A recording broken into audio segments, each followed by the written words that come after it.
Olá, Doutora, como olá, você tá? doutora. Como estão? Bom dia. Bom Bom dia! dia, que E a, bom tê-la sem- e a aqui. semana começa maravilhosa, porque ela é maravilhosa, Tício.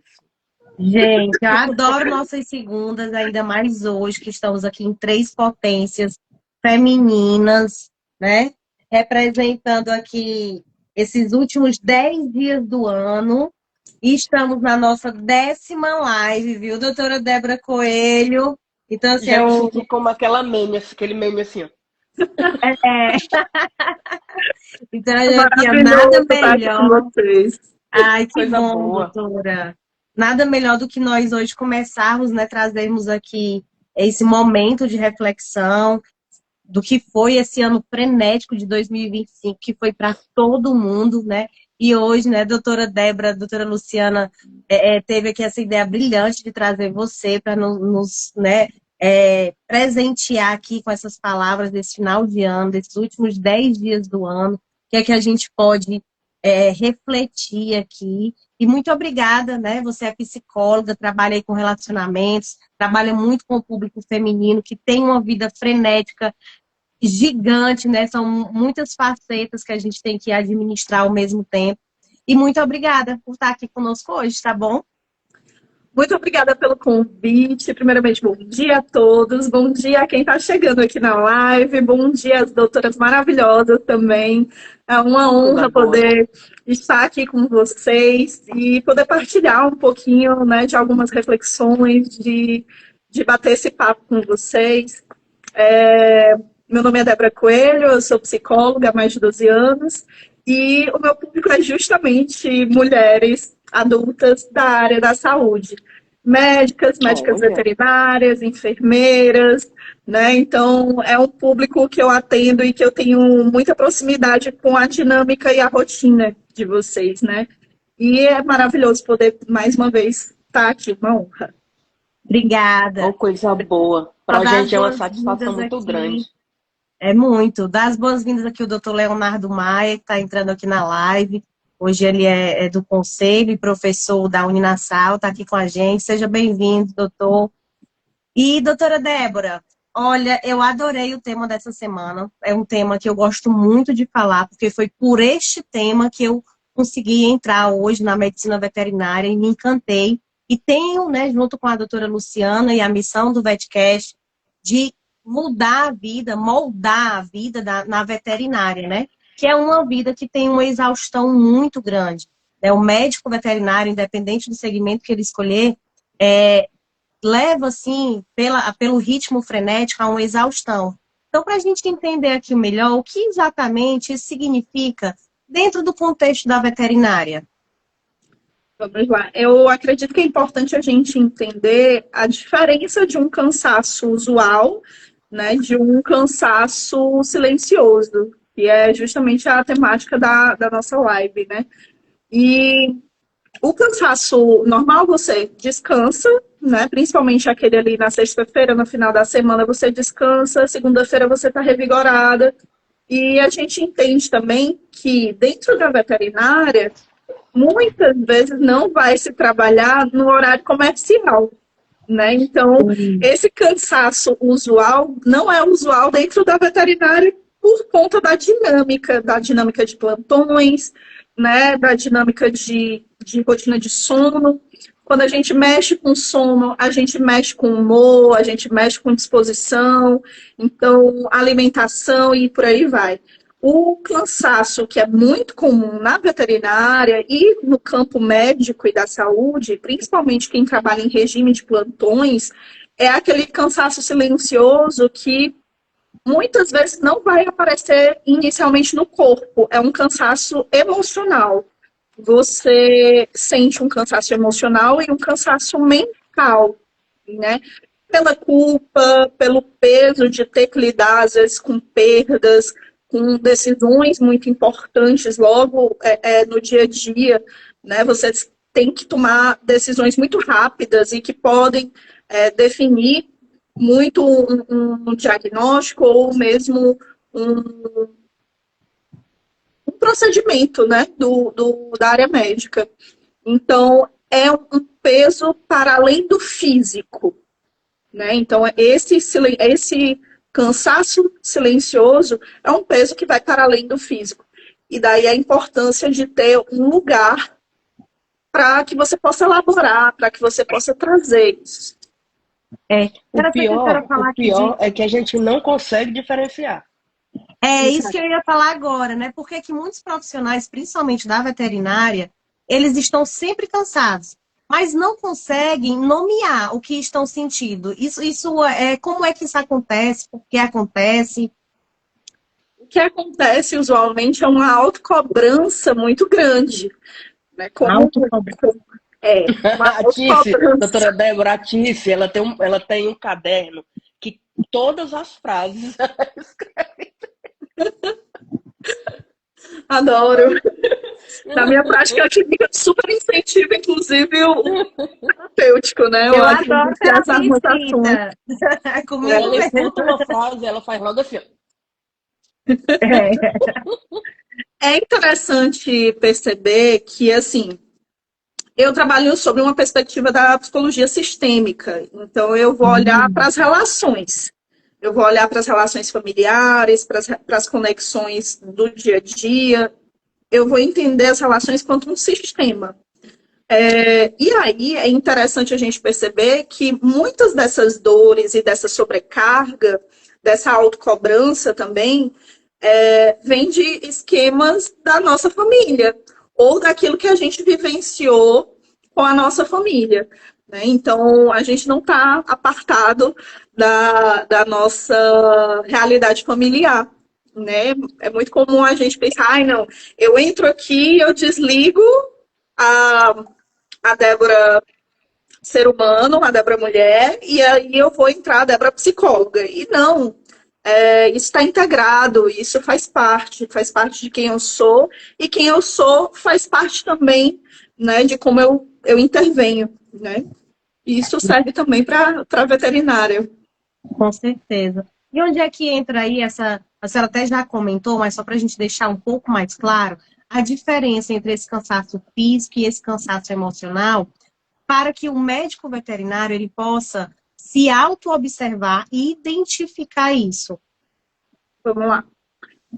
Irritabilidade, insônia, dificuldade de expressar sentimentos, dificuldade de dizer não, sentimentos de culpa, né? Isso é realmente muito comum. Alguns casos em específico podem vir acompanhados também de sintomas depressivos, de isolamento social. Isso não é incomum. A gente escuta muitas veterinárias, não, eu quero me isolar e ficar só com os meus bichinhos e eu não quero saber de ser humano. É verdade. Nós somos seres sociais, né? Nós somos bichos sociais, nós precisamos de interação social. Claro que é interessante que a gente não se negligencie, não negligencie os próprios limites, né? Mas muitas vezes a gente vai perceber isso em questão de isolamento, irritabilidade, insônia. A própria insônia, ela acarreta uma série de outras questões. E como o regime de plantão é muito comum, o corpo ele não tem tempo hábil para se adaptar, digamos assim, à tua dinâmica de sono, né? Porque o certo, o biológico, é a gente dormir durante a noite. E quem está em regime de plantão nem sempre dorme durante a noite.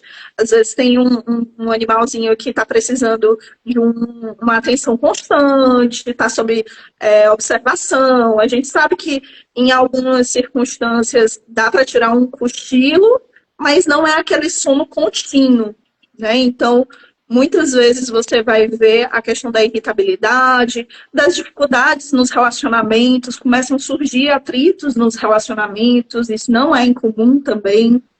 Na verdade, é muito comum na veterinária. Inclusive, tem até uma pergunta aqui agora da Márcia. E os que trabalham com o médico veterinário, né? Como é aí a sistemática? Aí nós temos os auxiliares, as recepcionistas. Sim, sim. Eu acredito que quem trabalha com médico veterinário, muitas vezes, também termina se sobrecarregando, dando esse suporte, né? Então, muitas vezes a gente vê em clínicas que são menores, por exemplo, 2, 3 funcionários, e são aqueles 2, 3 funcionários que fazem determinados tipos de revezamento com o veterinário, com observação, enfim. Né? Tem a parte de manhã idosa também, tem a parte de recepção, e quem trabalha na recepção, muitas vezes vai ter também a parte administrativa, então muitas vezes vai ter que registrar recebimentos, aí tem que trabalhar com números, né? Nossa, a pressão de não cometer erros, né? Isso é comum para quem trabalha também nessa dinâmica. Né? Eu costumo até dizer que essa turma que trabalha com médico veterinário, né, auxiliares, recepcionistas, inclusive eu tenho um curso para recepcionistas, né, específico para essa turma, que essa turma é a turma que blinda muita coisa do médico veterinário para que ele possa se concentrar ali no tratamento. Doutora Bruna Guerra, seja bem-vinda, para que ele possa se concentrar ali no atendimento do animal. Mas aproveitando que nós estamos aqui com a médica veterinária que já passou por tudo isso, minha querida sócia, doutora Luciana, quais são, assim, Lu, o que é que você vê dos principais fatores emocionais que sobrecarregam os médicos veterinários e a equipe clínica? Tice, quando eu fazia parte de hospital desde lá da Bolívia, eu sentia muito a pressão dos clientes, os tutores, né, os responsáveis, na verdade, a pressão de atendimento emergencial, lembrando que, por mais que nós tenhamos a visão de saber que um animalzinho não está bem nesse momento, digamos, é uma fila, o seu não está bem, mas o da frente também não está. E nem o de trás está. Então, a recepção, ela tem que ser cordial, ela tem que ser prestativa, ela tem que ser observadora, ela tem que ser humana, porém ela também está trabalhando. Uhum. Ela recebe nas costas a cobrança dos veterinários que estão esperando dentro do consultório. Cadê? O outro já tá a ponto? Cadê? O outro já foi pro intensivo? Então ela recebe essa cobrança, recebe a cobrança de cima, né? Recebe a cobrança do lado. Cadê o exame? Cadê não sei o quê? Cadê isso? Cadê já deu atenção ali? Aquele ali já saiu. Recebe ali daquele. Então tem essa cobrança. Muita tem pressão. A cobrança do veterinário recebendo da recepção. Doutor, tem um cliente aqui que já está desesperado para ser atendido, que o cachorro dele não está bem e o cachorro de dentro também não está bem. Então você fica dividida, você tem que ter 10 mãos, 10 braços. E às vezes você não consegue se alimentar, não consegue beber uma água, não consegue. Eu já passei 12 horas sem ir ao banheiro. Uau! Eu deixei de fazer plantão por essas condições. Entendeu? Por quê? Você está saindo do teu plantão para ir para um outro plantão e o doutor não chegou a tempo para receber o teu plantão e você já está atrasado para ir para o outro. Entendeu? A cobrança de você ver o paciente que você atendeu não estando bem, você tem que passar para o outro tudo que você percebeu. E aí você chega no outro plantão pensando no plantão anterior. Será que ele se deu conta disso? Será que ele fez isso? Ou será que o meu paciente está bem? Será que a tutora conseguiu fazer? Gente, é muito complicado. E a equipe, ela está na linha de frente, né? Então, assim, é quem primeiro recebe o impacto. Então, se chega um tutor mais nervoso, né, mais ansioso, muitas vezes quem vai absorver esse primeiro impacto é a recepção, é quem está ali no acolhimento, né? Doutora Débora, eu já vi tutor dando tapa na cara do cachorrinho. Então, as pessoas, às vezes, te cobra o veterinário de uma maneira que talvez não cobrasse um médico de humano. Nós fazemos de tudo e estudamos, inclusive, todas as espécies, gente. Isso. Entendeu? Para estar ali atendendo e, às vezes, não recebemos o valor necessário. E, doutora Débora, então, assim, com tudo isso que a doutora Luciana né, falou aqui, deu para entender bem toda a pressão, né, do médico e da equipe clínica. Então, como é que isso tudo impacta? Como é que a senhora vê, né, na sua análise, né, psicológica, desse impacto nessa saúde mental desses profissionais que estão nessa linha de frente aí? Pronto. Eu trago sempre que a gente, enquanto ser humano, nós temos alguns pilares. Cada pessoa tem os seus pilares, né? E eu acredito que um grande erro é a gente centralizar toda a nossa energia em um único pilar. É importante que a gente tenha vários pilares nos sustentando para que quando um pilar estiver mais debilitado, digamos assim, que a gente possa ter o apoio e o suporte de outros pilares. Então, existem profissionais que o único pilar é o pilar do trabalho. Existem profissionais que é o pilar do trabalho e da família, ou do trabalho e do relacionamento.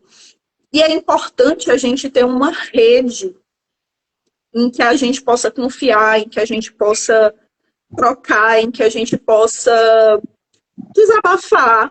E em algumas circunstâncias, eu acredito que é importante sim a gente ter o suporte psicológico. Eu sou da base de que todo mundo deveria ter acesso ao acompanhamento psicológico em algum momento da vida, pelo menos. Eu acredito que desde o dia que nasce. Porque quando a gente nasce, a gente já leva uma palmada. A gente já recebe a vida, né? Eu acredito que é importante a gente ter clareza de quais são os nossos pilares, de com quem a gente pode contar. É importante a gente se fortalecer quanto indivíduo, quanto pessoa, né? E muitas vezes isso fica em segundo plano porque tem boletos a serem pagos, porque tem paciente ali aguardando e você não pode pausar, você não pode pausar para ir ao banheiro, você não pode pausar para beber uma água, e você não pode pausar o adequado para dormir. Então, isso tudo vai trazendo uma realidade de muito peso e muita sobrecarga. E essa sobrecarga, esse excesso, né? Porque quando a gente fala dessa exaustão, a gente está falando muitas vezes ou de um excesso ou de um vazio. Sim. Mas muitas vezes a gente está falando de um excesso. Porque a gente tem que dar conta da casa, tem que dar conta da família, tem que dar conta dos pacientes, tem que dar conta de uma série de coisas e muitas vezes a gente não para se perceber como as circunstâncias atravessam a gente. Eu acredito também que ter esse espaço para entender como cada circunstância nos atravessa é fundamental, realmente. Perfeito. E é interessante que, normalmente, quando a gente para um pouco para pensar, para refletir, é essa época do ano. Que está chegando o final do ano, que vira, que a gente quer fazer assim, muito se fala em retrospectiva, e na nossa mente isso funciona muito, né? A gente fica, poxa, como foi esse ano? O que é que eu fiz esse ano? Então, muitas vezes traz um sentimento de frustração, de cobrança, né? Como é que costuma ser? O que é que a gente pode trazer aqui para os médicos veterinários? Uma leveza para esse momento de retrospectiva. Eu acredito que essa retrospectiva, infelizmente, muitas vezes ela passa por um filtro negativo, digamos assim. É muito comum, eu observo, né, nos meus clientes, essa dinâmica de olhar só para o que não deu certo, né, para as perdas, para as dificuldades, para os desafios que foram enfrentados. E muitas vezes a gente esquece de parar para perceber que diante desses desafios, o que é que a gente pôde aprender? Com quem é que a gente pode, com quem a gente pôde contar nesses momentos desafiadores? E isso vai dizer muito também da nossa rede de apoio, né? Ao fazer essa retrospectiva, é importante ter clareza dos ganhos para além do material também, porque muitas vezes a gente se prende também ao que é material, ao que é muito concreto. E em algumas circunstâncias, em algumas realidades, os ganhos, eles são muito mais emocionais de maturação, de aprender a lidar com determinadas circunstâncias. Então, nesse momento de período de ano, é muito comum justamente pelos balanços que a gente faz, né? Falando aí com uma realidade, por exemplo, de empreendedoras, né, de médicas veterinárias que têm suas clínicas, é um período que a gente costuma fazer o balanço anual, né, o planejamento para o ano seguinte. Sim. Né? Então, por isso também é um período, às vezes, muito delicado, porque chegam datas também muito emotivas e afetivas, que nem sempre o médico veterinário vai poder estar com a família, né? Como Natal, Ano Novo, enfim. Então, tem esses não aspectos. vão estar com a família. E aí é importante a gente entender o que a gente maturou, quais são as nossas potências, como as nossas potências possibilitaram passar por determinados desafios e pensar também no que a gente quer desenvolver, no que a gente quer para o ano seguinte, né? A gente se movimenta também olhando para o que está por vir. É interessante que a senhora falou aqui dessa reflexão, né, sobre a rede de apoio, aquelas pessoas que nos apoiaram em 2025. E eu até costumo dizer, eu sou psicanalista, né, eu tenho uma pós em psicanálise, uso apenas aqui para contribuir com os médicos veterinários, com o pessoal desse segmento. Mas uma das coisas que eu queria até deixar aqui de dica, né, para as pessoas que já seguem, é uma carta de gratidão. Né? Pensa naquela pessoa, pode ser mais de uma, lógico, que te deu aquele grande apoio nesse ano, né? E escreve uma carta para essa pessoa, de preferência, né, a próprio punho, tira aí 10 minutinhos do teu dia, faz isso. E, se possível, agradecendo tudo isso, todo o apoio que essa pessoa te deu, e, se possível, entrega pessoalmente. E se você conseguir ler a carta para essa pessoa, e você vai ver como vai te fazer muito bem, como também vai fazer muito bem ao outro. Porque muitas vezes a gente recebe esse apoio e a pessoa nem sabe que está apoiando. Né? Sim. Né? Sim. E assim, eu achei interessante você trazer a questão da carta de gratidão. A carta de gratidão eu já utilizei também como recurso terapêutico. Agora, uma outra carta que não é comum e que eu já utilizei como recurso terapêutico é a carta da raiva. A carta da frustração, da gente colocar para fora também aquilo que não tá bom, aquilo que foi difícil, aquela raiva que a gente sente daquela pessoa. Não necessariamente você precisa entregar essa carta para a pessoa. A de gratidão, não vamos abrir mas eu acho que não não. conseguimos fechar, por favor. Né? Mas eu às vezes passo essa carta porque muitas vezes a gente vai guardando e represando sentimentos que podem nos corroer, né? Então é importante a gente nutrir bons sentimentos, mas é importante também a gente acolher a nossa sombra, porque ninguém é só luz, a gente também é sombra, né? Isso. Né? Eu costumo dizer que o balanço da rede faz os pensamentos e emoções saírem. Cada balanço da rede, na minha cabeça, né? Que bacana! A carta da gratidão é show. Inclusive, eu até fiz algumas esses dias. A carta da raiva, ela é excepcional. Porque você pode até não entregar, mas essa carta, pelo menos com aquele, digamos assim, vou falar meio tosco, o enxofre vai sair junto. Sim. Entendeu? Perfeito. Porque o importante seria se você conseguisse olhar na cara do indivíduo ou da indivídua e dizer, ou então as coisas da vida, né? Uhum. Porque não é só uma pessoa, são as eventualidades que acontecem, né, que não foram legais, por exemplo, o acidente que eu tive, né? Droga, isso. Como eu fiz esse ano todo. Essa carta já é um livro. Uhum. Entendeu? Mas, graças a Deus, eu vou entrar 2026 com esse enxofre esvaziado, entendeu? Com as esperanças renovadas, com a carta da gratidão escrita, e ano que vem eu quero relê-la. Show. Entendeu? Quero agradecer todas as coisas boas, porque eu não quero mais pensar nas que foram. porque eu até disse aqui em casa que a gente tem que viver o hoje para amanhã a gente poder pensar que a gente viveu e lembrar que a gente não sabe nem se amanhã existirá, mas a gente vai fazer hoje, que é para poder a gente se sentir feliz agora. Meu pai dizia, vamos comprar roupa de Natal, do Réveillon, que não sei o quê. No dia que eu sofri o acidente, eu lembrei disso.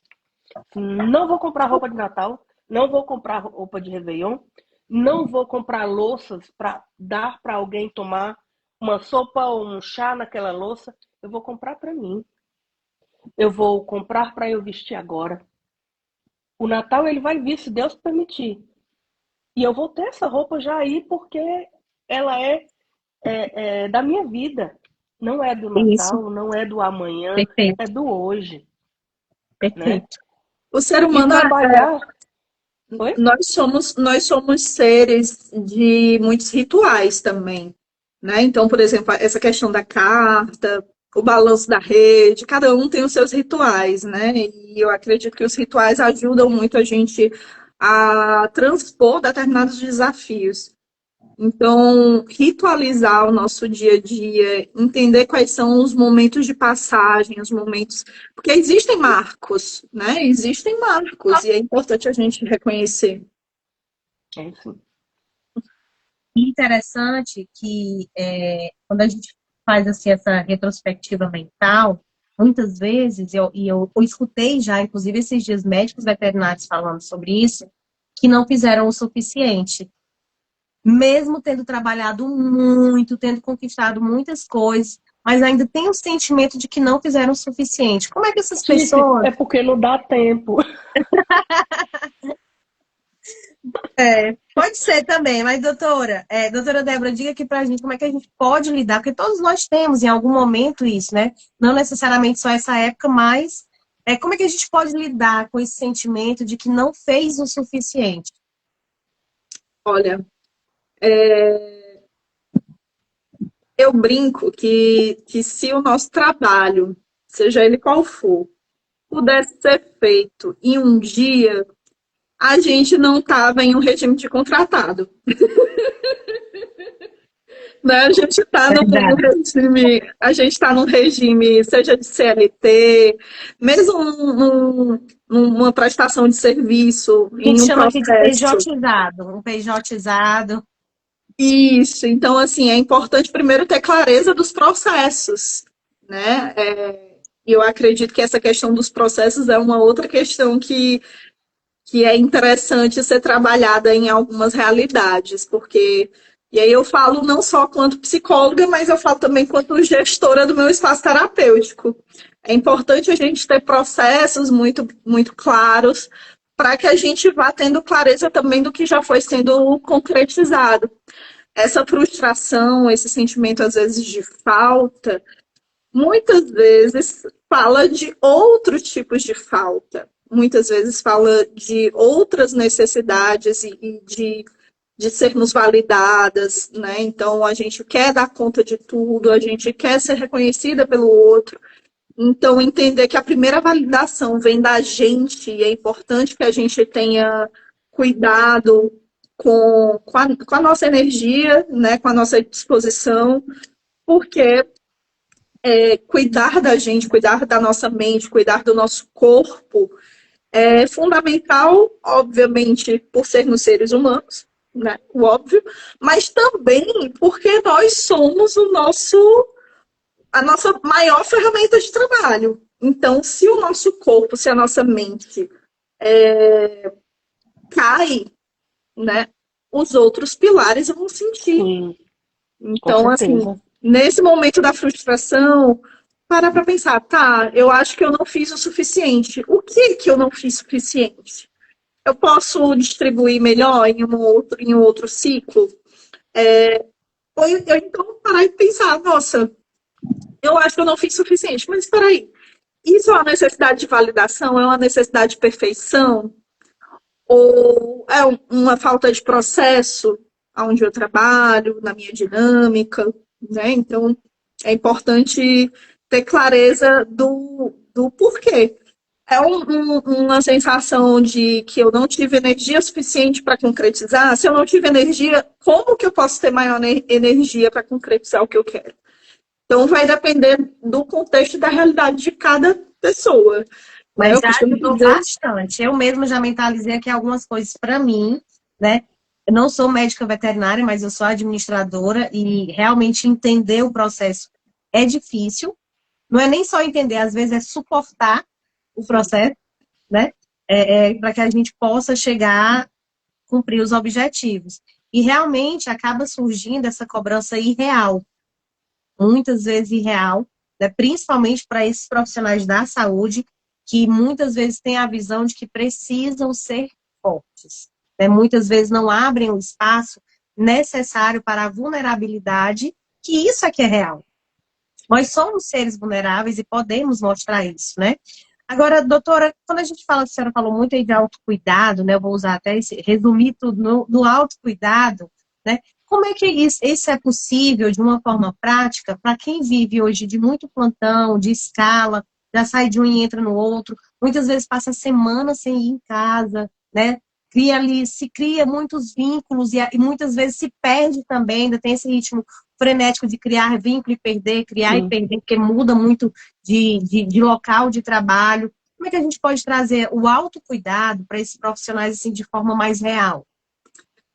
Vamos lá. Eu acredito que o feijão com arroz bem feito é, ó, maravilhoso. Né? Então, a gente começa pelo básico. E a partir do básico, a gente vai desenvolvendo outras questões. Então, por exemplo, existem determinadas clientes que chegam para mim com um quadro que aparentemente seria, por exemplo, uma depressão. Mas quando você vai ver o ferro, não está bem. E aí precisa de uma reposição nutricional, né? Então, a questão física antes de tudo. Então, é importante que você se alimente bem, é importante que você durma bem, é importante que você se hidrate bem, né? Então, começando por aí, pelo básico. O básico bem feito é um bom começo. Fez o básico bem feito, aí você vai para algo mais elaborado. Ok, eu estou com um básico bem feito e eu percebo que eu preciso de um respiro. Como que eu posso ter esse respiro? É num processo terapêutico? É numa terapia de grupo? É num hobby que eu posso fazer? Então, saindo com as amigas, com os amigos, espairecendo, tendo momentos com a família. E eu entendo que muitas vezes dentro dessas dinâmicas, o tempo ele termina sendo um recurso escasso. Porém, é importante a gente se priorizar. Porque, como eu disse anteriormente, se a gente não está bem, isso vai reverberar no nosso trabalho. Isso. Né? Uma outra coisa muito comum que eu costumava dizer para uma colega que, no caso da psicologia, não, e acredito que vale também para a veterinária e para as áreas da saúde. Para a nossa profissão, não basta ter horário disponível na agenda. Não basta ter horário disponível na agenda, porque tem pessoas que querem lotar todos os seus horários, com muito trabalho. E não basta, a gente precisa estar bem para fazer o trabalho, para exercer o trabalho da melhor maneira possível. Então, cuidar de si, cuidar do básico, mas também cuidar das relações. Sim. Que perfeição, eu tô até anotando. É a cara dela.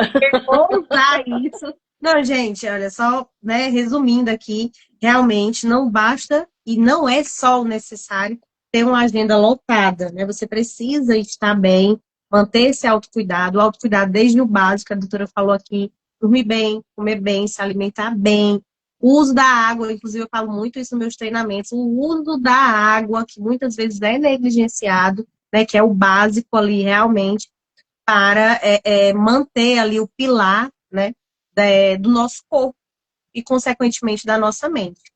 E, doutora, muitas vezes eu percebo que os médicos, às vezes, eles se acham até uns que têm um crítico muito alto, egoísta, e outros, né, que já se acham fracos, né, que têm ali um medo de mostrar a vulnerabilidade. quando se fala muito de autocuidado, quando tirar um tempo para mim, de dizer, não, eu não vou pegar esse plantão, ou não, eu preciso de umas férias, né? Como é que a gente pode trazer aqui de uma forma prática também, dar uma dica do planejamento, por exemplo, já que a gente está falando de retrospectiva, a gente também pode falar de planejamento. A gente tem aí mais de 12 meses Sim. pela frente, né?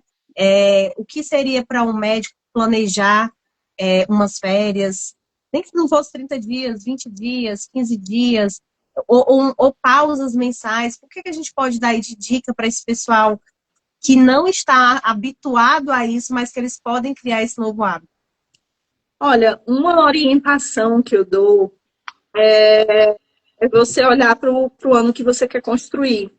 Olhar para o ano que passou. É importante a gente olhar para trás, ver o que foi feito, o que foi concretizado, o que foi conquistado, o que foi desafiador, o que eu quero melhorar no ano seguinte, né? A partir disso, traçar metas e fazer um planejamento que não seja só mensal é importante, porque senão você fica apagando incêndios.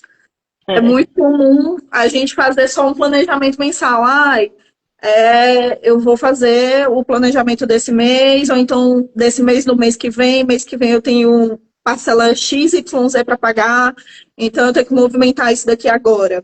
Né? E é importante você ter clareza do seu ano, do ano que você quer trilhar, do ano que você quer construir. É importante você também ter clareza da sazonalidade do seu Sim. trabalho, né? Então, vão ter períodos em que você vai ter que desprender mais energia e vão ter períodos mais tranquilos. Então, para esses momentos que são mais tranquilos, às vezes que não vêm tantos pacientes como vinha antes, em determinado outro período, você pode procurar se organizar para que naquele período de baixa, você tire suas Exato. férias. Né? Exato. Suas férias não precisam ser necessariamente no final do ano, ou no início do ano, ou no meio do ano. É importante que as férias elas funcionem para você, férias, o recesso, enfim. Exato. Chame como quiser, né?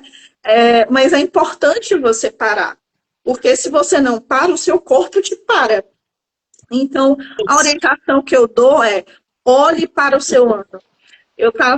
Semana passada, eu estava concluindo o meu planejamento estratégico do ano e, assim, já pensando em todos os movimentos que eu quero fazer no ano seguinte, né, no ano de 2026, vão ter grupos, vão ter mentorias, então é muito importante a gente entender quais são as sazonalidades, quais são os períodos em que a gente vai ter que desprender mais energia e os períodos mais tranquilos. Nesses períodos mais tranquilos, é interessante que você possa pausar. Não necessariamente férias, mas pode ser só um recesso, mas pausar. Sim, Perfeito. sim. Perfeito. Pra gente aqui, gente, já tá finalizando nossa live. Incrível. Droga. A gente começa a conversar. Muito, mas é muito bom. Foram dicas super práticas, úteis, né? A gente entender muito se fala da problemática, mas eu gosto sempre de trazer aqui as soluções práticas, né? Coisas práticas. Doutora Débora, que mensagem você deixaria para o veterinário ou aquele profissional do segmento da veterinária que está exausto, mas ele ainda acha que precisa aguentar mais um pouquinho? É importante que você tenha clareza que você não precisa lidar com tudo sozinho, sozinha. É importante que você tenha clareza das suas potências. E para você ter clareza das suas potências, que é o que muitas vezes vai te ajudar a enfrentar os desafios, é importante que você pause, que você faça os seus exames de check-up, que você se perceba como que você se sente, como você se sente atravessada pelas circunstâncias que aconteceram. Então, a mensagem de final de ano é: aproveite esse período para se perceber mais do que nunca.